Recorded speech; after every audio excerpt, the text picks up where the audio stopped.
Hello everyone, welcome back to my YouTube channel knowledge hub. जैसे कि आपको पता है, मैंने स्टार्ट किया है physics lecture series for upcoming first exam और ये इस सीरीज़ का लेक्चर नंबर 2 रहेगा। लेक्चर 1 मैंने पढ़ाया आपको about the branches of physics and the fundamental forces, और इस लेक्चर 2 में हम डिस्कस करेंगे system of units and dimensional formula. अगर आप चैनल पे नए हो तो please subscribe my YouTube channel. Now let us start the video.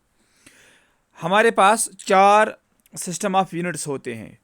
पहले सिस्टम को हम बोलते हैं सीजीएस सिस्टम। अब इस सीजीएस सिस्टम में क्या होता है, इसमें हम लेंथ को मेजर करते हैं इन सेंटीमीटर्स में, और मास को हम मेजर करते हैं इन ग्राम्स, एंड टाइम को हम मेजर करते हैं इन सेकंड्स। तो ये आपको याद रखना है कि लेंथ को हम मेजर करते हैं इन सेंटीमीटर्स, मास को हम मेजर करते हैं इन ग्राम्स, एंड टाइम को हम मेजर करते हैं इन seconds, and this system is called CGS system.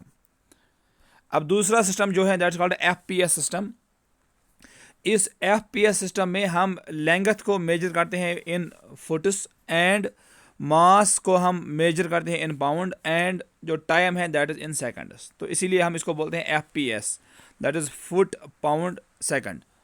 अब थर्ड सिस्टम जो है दैट कॉल्ड एमकेएस सिस्टम, और एमकेएस सिस्टम में हम लेंथ को मेजर करते हैं इन मीटर्स, मास को हम मेजर करते हैं इन किलोग्राम, एंड टाइम को हम मेजर करते हैं इन सेकंड्स। और इसी एम के एस को फिर रैशनलाइज किया गया और बनाया गया एक नया सिस्टम जिसको हम बोलते हैं एसआई यूनिट्स।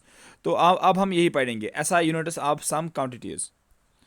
तो SI units were introduced by German conference of weights and measures in 1960। तो ये भी आपको याद रखना है कि these SI units they were introduced by German Conference of Weights and Measures in 1960. And what is this SI system?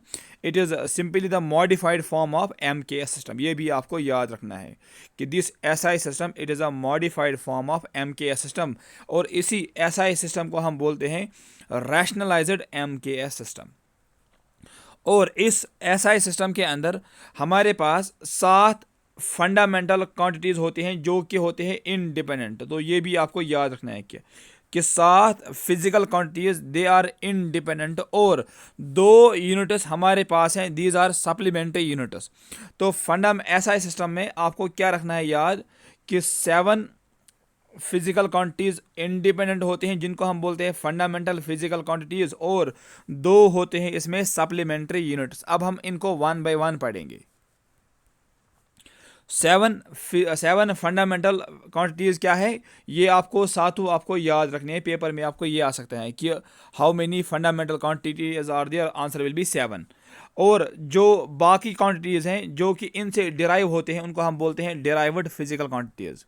तो 7 होते हैं इंडिपेंडेंट जिनको हम बोलते हैं फंडामेंटल क्वांटिटीज़, और बाकी फिजिकल क्वांटिटीज़ हम इन 7 से डिराइव करते हैं, और इसीलिए जो बाकी फिजिकल क्वांटिटीज़ हैं उनको हम बोलते हैं डिराइव्ड फिजिकल क्वांटिटी। ये भी आपको याद रखना है।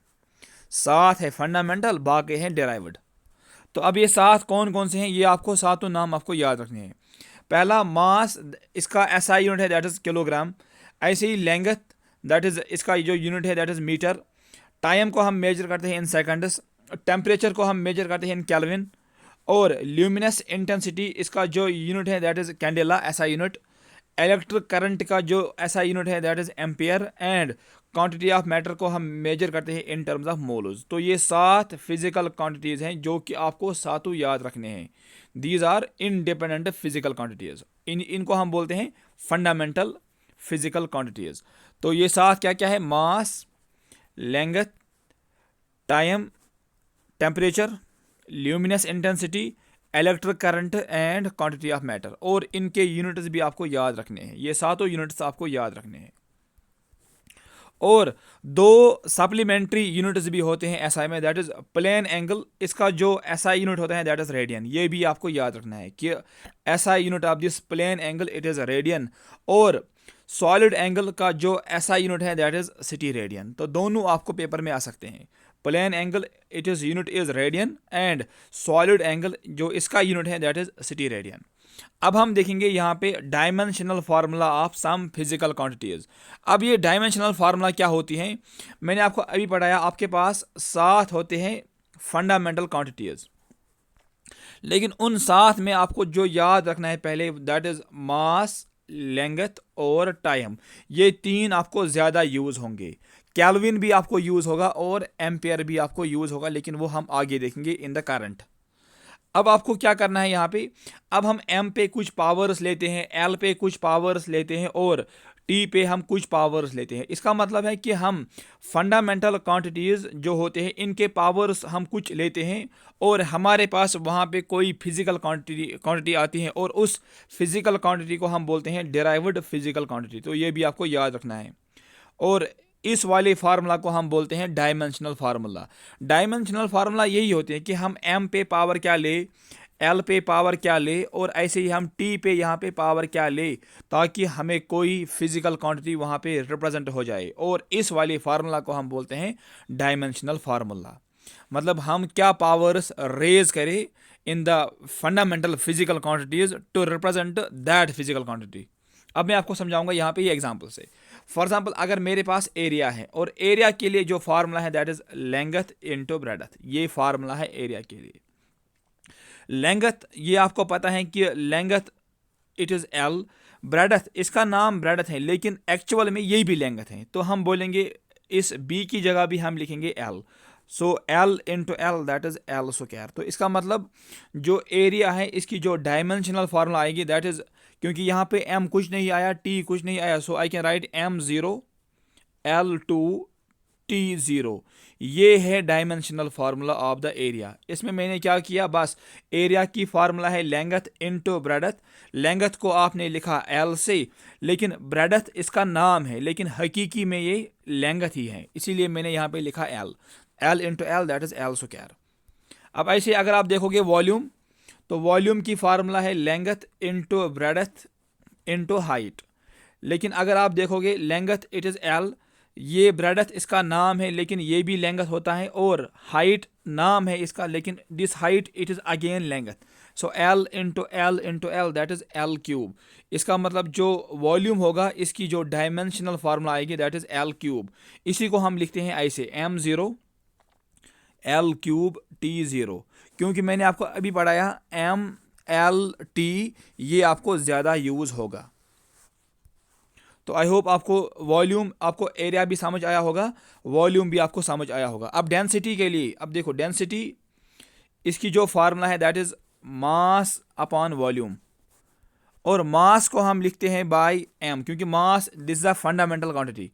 So I can write M by volume का मैंने आपको अभी पढ़ाया इट इज़ एल क्यूब। तो अगर हम इसको फर्दर सॉल्व करेंगे it will become M power one. इस एल क्यूब को मैं ऊपर लेता हूँ, ये बन जाएगा एल रेज पावर -3। अब क्योंकि यहाँ पे टी नहीं आया so I can write T zero. अब ये हम इसलिए लिखते हैं ताकि हम पूरे इस फार्मूला को रिप्रेजेंट करें। तो इसका मतलब जो डेंसिटी है इसकी जो डायमेंशनल फार्मूला आएगी that is m1 L-3 T0। अब हम देखेंगे यहाँ पे स्पीड की फार्मूला है डिस्टेंस बाय टाइम। मैंने यहाँ पे जितने फिजिकल क्वांटिटीज़ लिखे हैं ये आपको याद रखने हैं, डिस्टेंस बाय टाइम। बस आप सिंपली इसकी फार्मूला याद रखो, फिर आप खुद सीखो यहाँ पे डिस्टेंस बाय टाइम। और डिस्टेंस देखो, इसका नाम है डिस्टेंस लेकिन ये है क्या sir? Distance it is length. So I can write it is L by time, it's a fundamental quantity, this is T. और अगर हम इस टी को ऊपर लेंगे तो ये बन जाएगा एल टी माइनस वन। इसका मतलब L1 T-1। ये है डायमेंशनल फार्मूला ऑफ स्पीड। ये भी आपको याद रखना है कि स्पीड की dimensional formula it is always L-T-1। ये आपको याद रखना है।